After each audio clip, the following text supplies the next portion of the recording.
സൂറത്തു തൗബയിലെ അവസാനത്തെ രണ്ടായത്തിന് ധാരാളം മഹത്വങ്ങളാണ് പണ്ഡിതന്മാർ പഠിപ്പിക്കുന്നത്. അതിൽ ചിലത് മാത്രം നമുക്ക് പഠിക്കാം.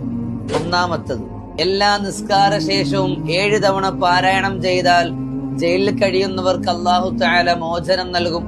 അടഞ്ഞ വഴികളെല്ലാം അല്ലാഹു തആല തുറക്കും. തോറ്റെടുത്തുന്ന അല്ലാഹു തആല വിജയം നൽകും. രണ്ടാമത്തെ മഹത്വം, വെള്ളിയാഴ്ച രാവിൽ 3 പ്രാവശ്യം പാരായണം ചെയ്താൽ സിഹ്ർ, കണ്ണേറ്, ഷെറുകളിൽ നിന്ന് അല്ലാഹു തആല അടുത്ത ഒരാഴ്ച കാലത്തിലേക്ക് സംരക്ഷണം നൽകും. മൂന്നാമത്തെ മഹത്വം, ജുമാ നിസ്കാര ശേഷം ഒറ്റയിരിപ്പിന് 99 തവണ ചൊല്ലി ദുആ ചെയ്താൽ അവന്റെ കച്ചവടം തകരുകയില്ല. നാലാമത്തെ മഹത്വം, ഉറങ്ങുന്നതിന് മുമ്പ് 11 പ്രാവശ്യം ചൊല്ലിയാൽ അല്ലാഹു തആല സുബഹി വരെ അവന് യാതൊരു ബുദ്ധിമുട്ടും വരുത്തുകയില്ല. അഞ്ചാമത്തത്, ഏതെങ്കിലും വസ്തുക്കൾ സൂക്ഷിച്ചു വെക്കാൻ നേരത്ത് ഈ ആയത്ത് ചൊല്ലിയാൽ അല്ലാഹു